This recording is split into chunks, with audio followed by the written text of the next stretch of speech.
Yun na po yung aming pagdalo rito at yung pag-oorganisa ng ganitong mga meeting ukol po sa ikabubuti ng pagsasaka. Ano po, gawa nang ang venue natin nasa SM, silong po ng mangga. Ngayon, hindi ko na po patatagalin at ang hinihintay na lang namin na dumating itong tatlong asindera at saka asindero.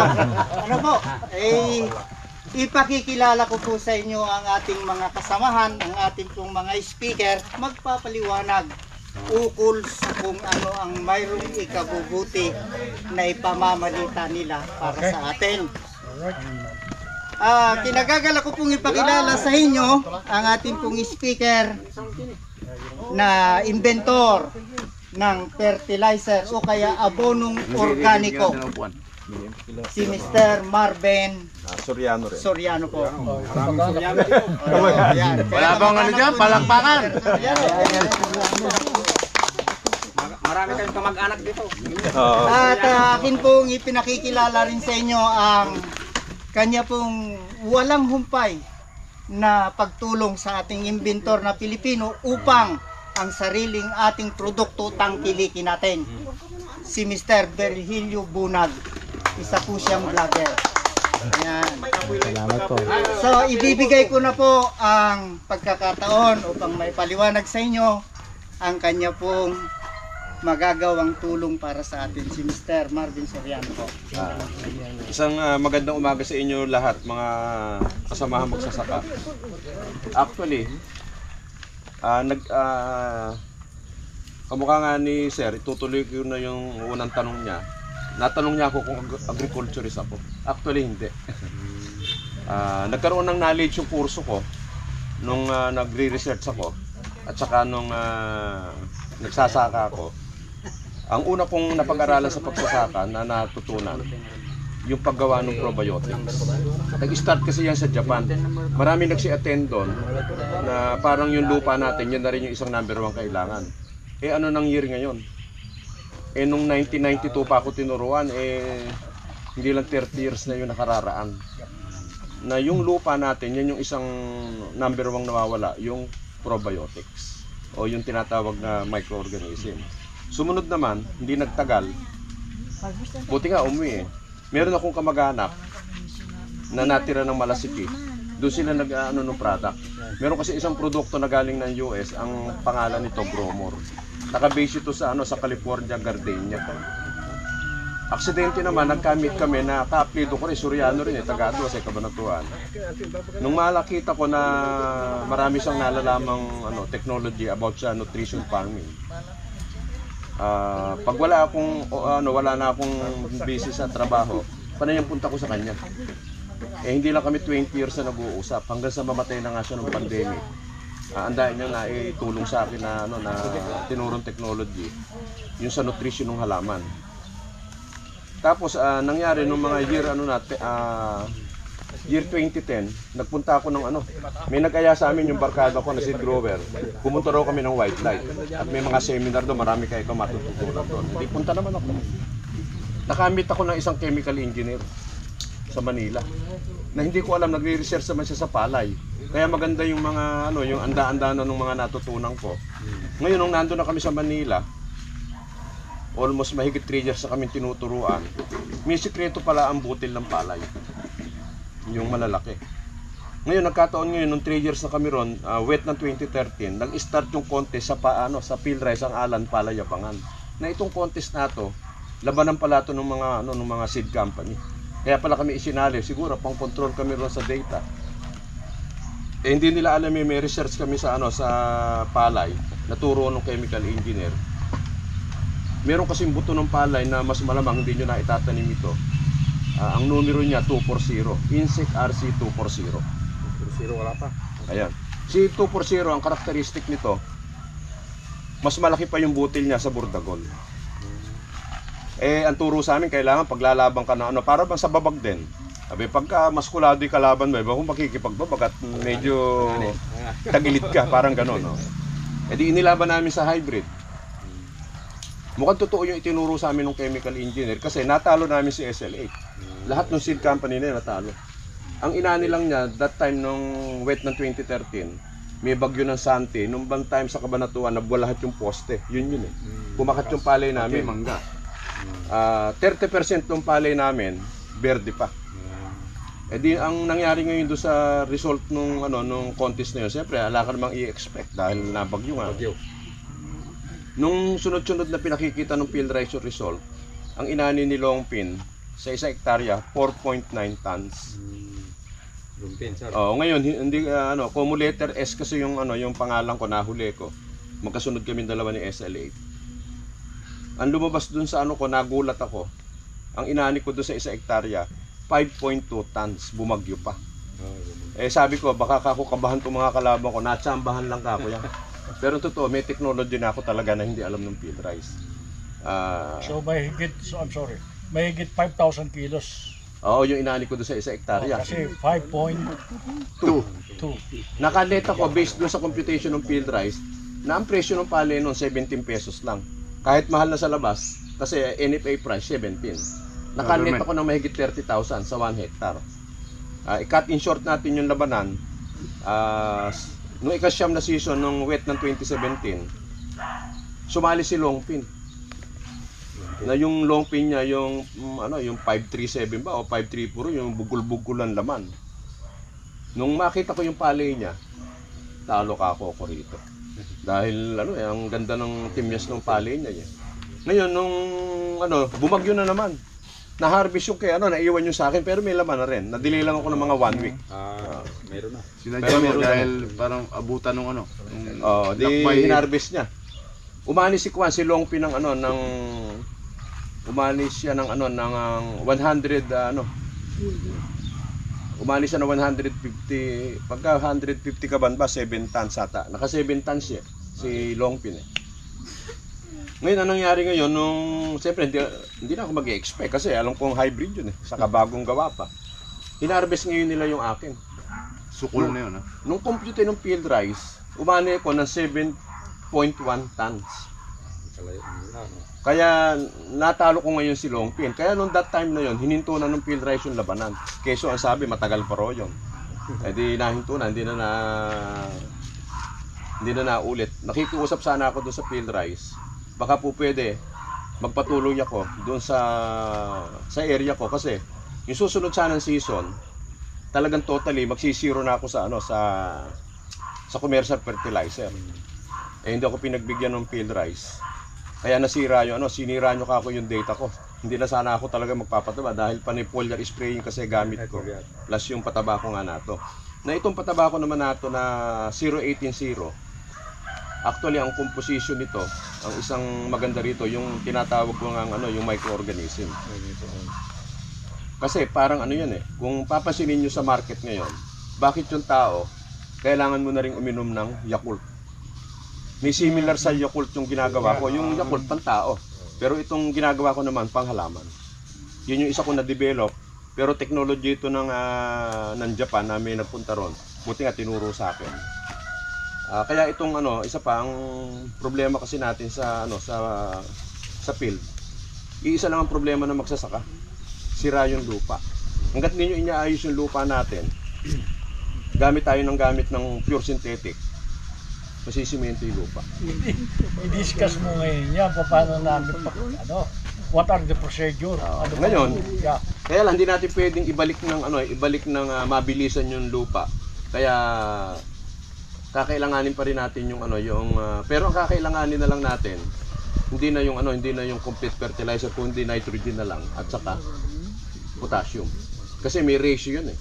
Yan yung maraming hindi nakakaalam yung ratio ng nitrogen potassium para umani ka. At ito turo na rin ng field rice. Kanina nga kaya kami nagtagal din na abala kami. May tumawag sa akin taga-pamiling. Nagpatanim siya. Sinunod niya yung technology ko. Kasi turo na yung field rice ito eh. Na-attend kasi ko nung retooling namin sa seed grower. Ang ginawa niya, binubunot pa lang eka, kung nilililang na, is kung eka 7,000 square meter lang. Pinasabugan ko eka, nung dilang pa lang. Kasi tatamnan eka nung alam niyo kung ano nangyari doon sa palay. Base doon sa observation niya, na yung palay, kung ano yung kulay ng itinanim, hindi na nagbago, dumiretso na.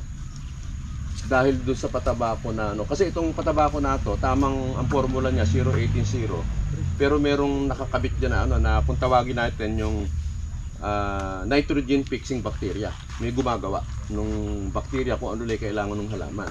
Ang naging problema kasi ng magsasaka, pag wala kang microorganism sa lupa, once na inilagay mo nitrogen, biglang kakainin ng palay yan. Kaya nangyayari sa palay kung minsan, sabi nga nung nagturo sa akin, ang halaman eka, ano yan? Timawa eka yan. Lahat eka nung ilagay mo, kakainin ka kasi ala sa eka ang isip eh. Pero ang microorganism, nakapagkocontrol siya ng ano. Siya yung humahawak kasi ng lahat ng nutrient para ipakain doon sa halaman kung kailangan. At isa pa, ang microorganism kasi sa lupa, kung meron ka doon sa field mo, siya yung pinakatirahan lahat ng nutrient. Kung kukumpara natin sa tao to, parang bahay mo to. Hindi nyo ba napapansin kahit saan lugar kayo pumunta, huwag mo sabihin nasa abroad ka. Pero ang inaalala mo, yung tirahan mo. Gusto mo makauwi ka na. Kasi mas panatag ka kung sa sariling mong bahay ka, matutulog. Kaysa kung sa ibang bahay, kung sabihin nga ng iba, yung may salita silang ano, yung namamahay ka, hindi makatulog. Kasi nga nalayo siya rin sa sarili niyang bahay. Kaya itong ano natin, itong pataba natin na to, base doon sa gumamit ng mga kasamahan ko si grower sa Cabanatuan. Kaya lang hindi ko napagamit lahat. Within 2 years time, kahit papano, nag-uumpisa ng recover yung lupa. Pero once na hindi kayo kumawala dyan sa synthetic na yan, yan na yung isang magiging problema natin. Dahil kung papansinin nyo, i-design yung pataba 70 years ago. Ano nang year ngayon? Sa tansyan nyo ba? Kung 70 years ago, kaya pala siya kabe, okay pa yung lupa nun. Noong 70 years ago. Kung babalikan natin yon, lumipas na yung 70 years ago. Hindi naman dinidevelop yung pataba. Yun at yun din. May nagdevelop na isa, si Yara. Actually, yung timplada ni Yara, kumuha ko nung composition niya. Naglagay lang ako nung kakayanin ng bulsa ko para maitulong ko rin sa magsasaka. Pero kaya rin natin timplahin yun. Kaya lang yun nga, yung gasto. Siyempre, mga multinational yan. Kaya hindi natin basta-basta makakayanan yung ano, isa pa, hindi ko yung budget natin sa paggawa, siyempre limited din. Kaya ang naipo-produce ko lang sa isang season, nahigit almost 1,000 bag. Kaya yun na isang isa natin ano. Basta ang pinakamahalaga yung lupa, kailangan maiayos natin dahil kung hindi, ipamamana natin lupa sa mga anak-anak natin, sira na. Hindi na rin nila alam ang gagawin nila. Nagkataon lang na hindi ko alam kung galing sa itaas ito kasi hindi ko alam kung saan nanggagaling yung mga data na para gawin ko itong pataba na ito. Siguro ginaguide din niya ako. At buti meron akong isang anak na bunso na willing siyang actually nag-i-schooling ngayon yung anak ko sa sa Angat lang about sa organic farming. Meron kasing project ng government natin yung yung scholar ka within 9 months. Merong isang farm sa Angat na lahat ng technology nila ron tuturo sa First project ng ng ATI. Sila yung unang batch. Ang kagandahan nitong project ng government na to, pagka-graduate mo, bibigyan ka ng 150,000 para mag-develop ka ng sarili mong farm. Mukhang yan yung isang target ng government natin para ma-improve itong mga kabataan. Ano yun? Subsidy ng gobyerno? Ng government yun. Libre yung meron silang budget na 5,000 sa 9 months. Plus pagka nakagraduate na sila, bibigyan sila ng 150,000. At the same time na meron kang area na without any condition. Walang ibabalik sa gobyerno. Alang ibabalik. Bibigyan ka ng cash na 150,000. Hindi nagtanim ka ng mga halaman about sa organic. Plus may sweldo ka na naman 10,000 a month within 11 months. Kaya apakaganda ng project. Very good. Maganda yan. Palagay ko ito yung i-multiply nila. Pero sir ang ini-invite lang nila yung kabataan. Parang senyor, kabataan. Hindi pa senior Hindi ako masarap dyan. Kasi yung mga kabataan kasi natin para mamagising sila na kasi itong kabataan kasi kung tuturuan magtatagal yung technology. Kung may edad na eka Hindi pa kabataan. para matagal yung kunyari may mga anak kayo. na ayaw magano pag ipinasok niyo sa learning school na yon, matututunan niyo kasi saan ba kayo nakakita ng ano ng lahat kasi ng ano kasi ng technology ng PhilDrive so ano mang government agency 3 to 4 months lang yung ano yung tuturo sa iyo. Dito siyam na buwan. The origin Stay in. The origin is parang mga matatanda. Then after matanda na, Itinuro lang sa ko, binada na. Baka naman ang mangyari, let's say kamukha nung ano ko gumraduate. Baka naman ang mangyayari parang yun yung magiging pilot area na kung maganda yung magiging resort, baka kahit may edad na yung pupunta doon sa farm, pwede na nga rin siguro. Pero ang inuuna nila yung kabataan Priority. muna. tayo sa Kabataan na lang. kailangan Kasi malapit na kami, malapit na kami. sabihin, sa disregard na yung mga matatanda. Tulad na yun. Hindi kasi yung karamihan kasi ng may mga edadeka, talagang nagsisipagsaka. Karamihan kasi ng kabataan parang ayaw na. barka-barkadahan, gano'n. Ibig sabihin, hindi na kami qualified dito Mga kon na kami. It's so pinakababa Sabi, na hindi sir, kung may anak kayo at naka-attend doon, paano mga babae, Kasi mga i-apply anak na- ko, may mga trabaho Ayun. na rin. hindi, may mga babae rin silang kasama. All around naman to, hindi naman pinipili kung lalaki lang. Industry ng agrikultura kung mga babae, anong magagawa ng mga yan?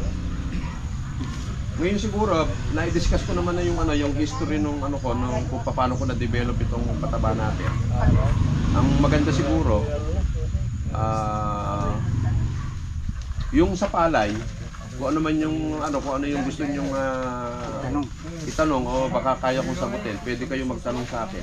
Kasi yung kalamansi kasi si Mr. Bunaga nakakaalam nung kung baka mamaya matanong niyo ako, wala akong tanim na kalamansi. Pero Mr. palay. Soriano. Okay. Kanina, nabanggit mo na kailangan gamutin, improve yung lupa. Yung lupa, Kasi sir, oh. sira. How? Paano mo nalalaman na yung lupa mo hindi na maganda?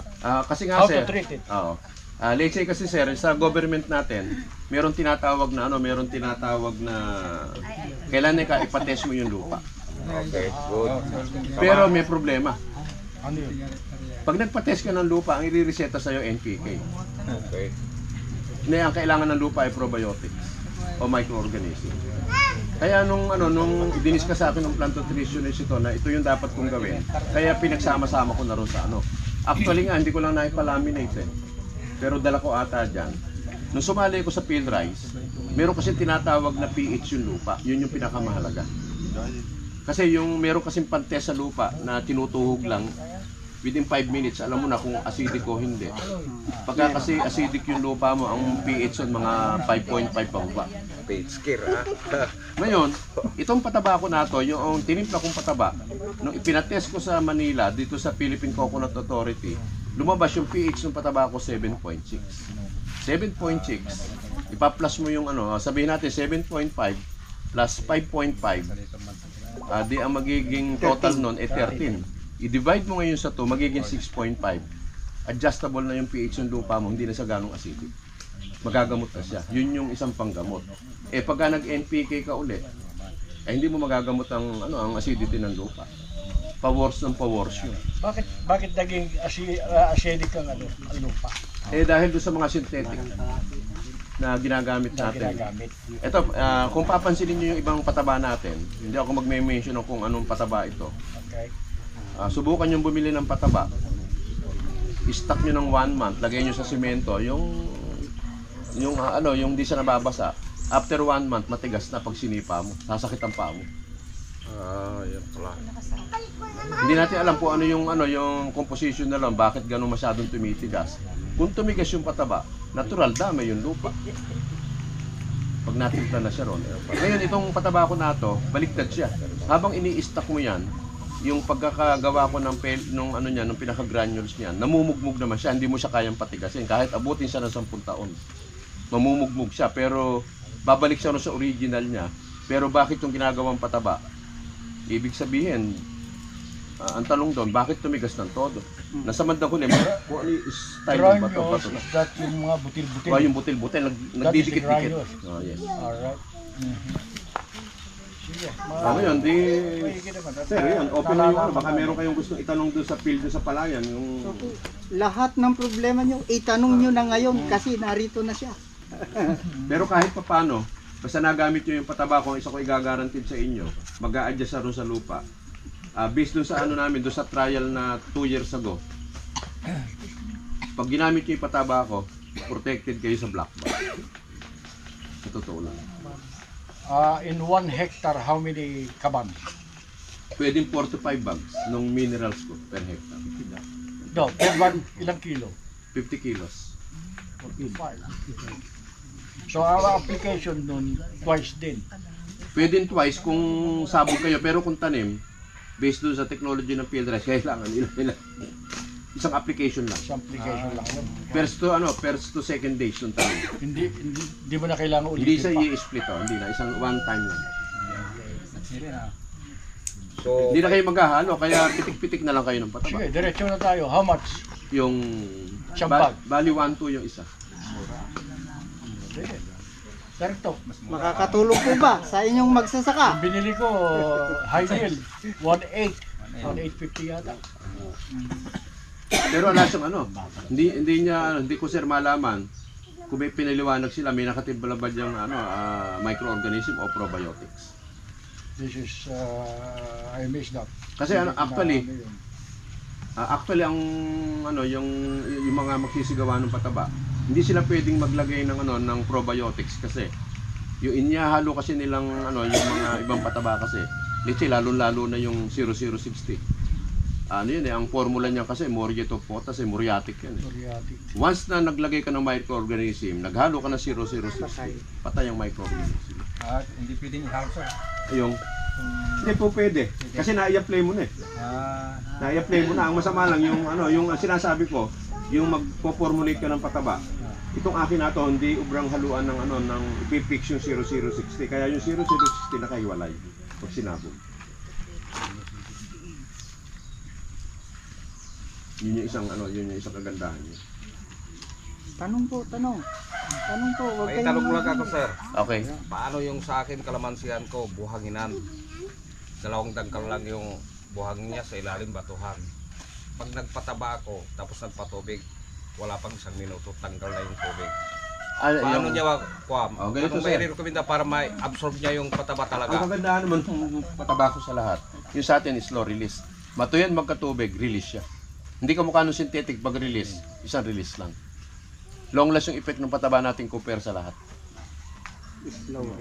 Parang ganito. Let's say yung katabi nyo ang hinyalo yung synthetic na pataba compare doon sa akin na with urea. Yung sa akin nakatalab pa yung yung synthetic na ginamit nyo, lipas na yun. So, ito ang tanong, sir. Okay. Yung pataba na sinasabi ninyo, how many days para yung ma-absorb makita doon talaga? 1 week sa palay. 1 week. Oo. 7 days. Palagay ko sa ganun din parang sa kalamansi ganun din 1 week lang magkakaalaman Ganun ba? Actually meron akong dalang sample diyan na almost 1 kilo. Mabibigyan ko kayo lahat para So, ma-testing is niyo. okay kung tubigan ng tubigan, okay lang. Kailangan naman kasi sa let's say kalamansi, ang alam ko, kailangan medyo nadadry din saka lang patutubigan, hindi yung madalas ang patubig. Hindi ko alam kay Mr. Bunag, paano ba ang every 10 days ba ang interval? Ang kalamansi kasi, mintres po na madalas po ang patubig po niyan, hindi po magpo-produce po ng maraming bulaklak at bunga yan. Hindi, alam natin yan. Kailangan i-dry natin tapos Opo, natin pero yung sa regular po natin, pwede tayo magpatubig. Halimbawa, yung tiyempo na po natin siya na medyo dry na po siya. Kasi pagka puro kayo tubig na parang sa palay, hindi rin po maganda sa kalamansi. Pwede po yan. Meron kayong hinahabol na may bunga siya na talagang gusto mo siyang lumaki, pwedeng ika-5 araw patubig mo siya. Pag marami ka ng bunga na talagang palalaki mo, ihahabol mo siya sa presyo. Hindi, ang nangyayari kasi dito, sir, according to the experience ng mga ngalamansi, pagka gusto na nilang mahinog, hindi nila gaanong papatubigan na. Ngayon, kung gusto nilang i-maintain, pinapatubigan lagi ang kalamansi. Yun ang observation. Pagka may tubig, hindi siya mabilis mahinog. Hindi. Pagka konti ang tubig, madaling mahinog. Lumalabas ngayon, kasi ganito kasi. Pag ginamit niyo yung pataba ko, at nalagay doon sa lupa, madalas kayong magpatubig. Ang sabi ko nga sa inyo, matuyan magkatubig release na release yung, pero minimal lang yung minimal yung release. Ibig sabihin, kung patubig kayo ng patubig at matagal lumaki yung bunga ng kalamansi. Ibig sabihin yung mga patabang ginagamit nyo, parang mahinang klase siya. Nagpo-foliar po ba kayo, sir?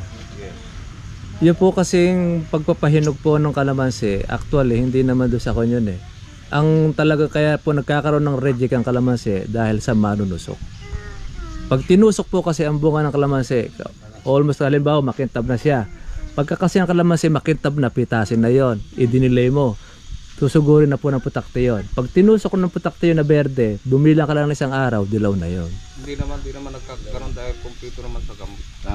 Kumbaga sa alaga ho talaga Kaya sa... sa tubig, yan na mimintin, tumatagal yan kalamansi. Pagka kunti na ang tubig na iano mo, mahihinog yan eh, mapupurs na yan. Sa kung po sa sir, doon po sa patubig kasi sa amin kasi sa Nueva Ecija, 10 days ang patubig.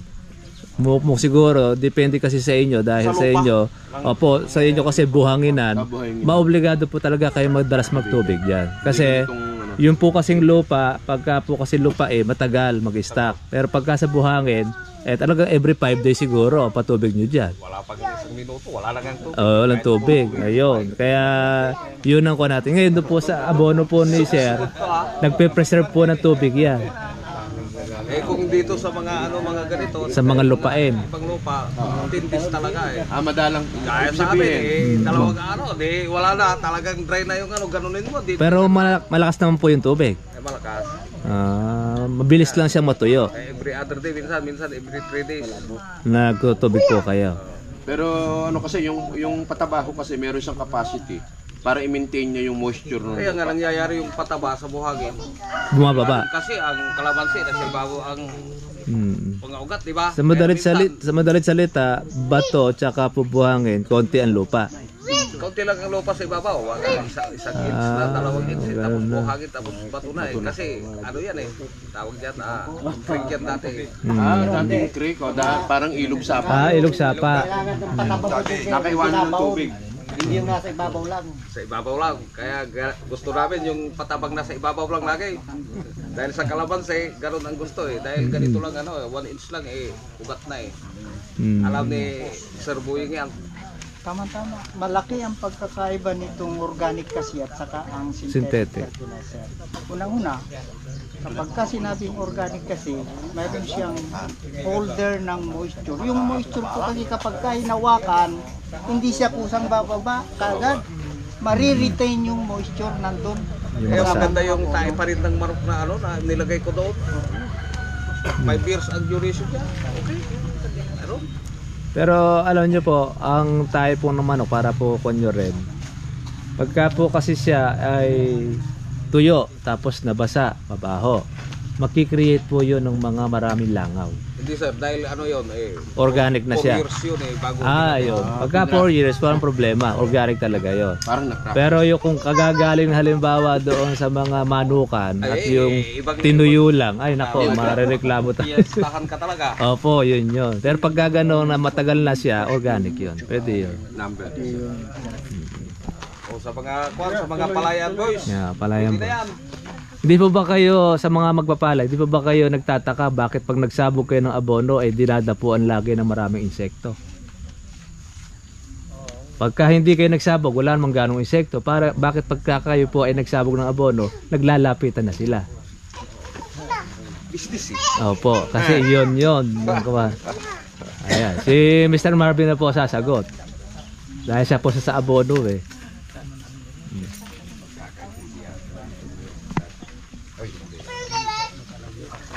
Ay po, si Sir Marvin, paano po ba ang kuwan nun?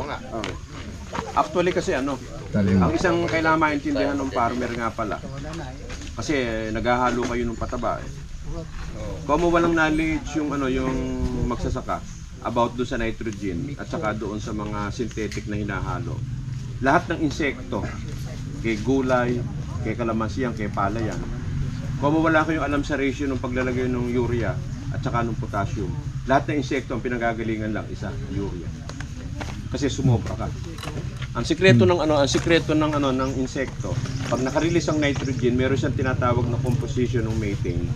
Kung nakikita niyo kawayan na yon, yung layo na yon, kung nandun yung insekto, andito yung halaman niyo, naamoy na insekto. Kaya ang gagawin ng insekto, di para na yun. Bango karo na. Kakagat na sila. Para kayo ng ano, Pakasal. parang may invitation doon sa area nyo. Kasi nga, naamoy ng insekto yung bango nung release ng nitrogen.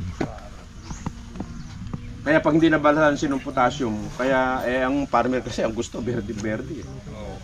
Kaya kung minsan, urea yung hindi niya napapansin na yung potassium dapat i-combine.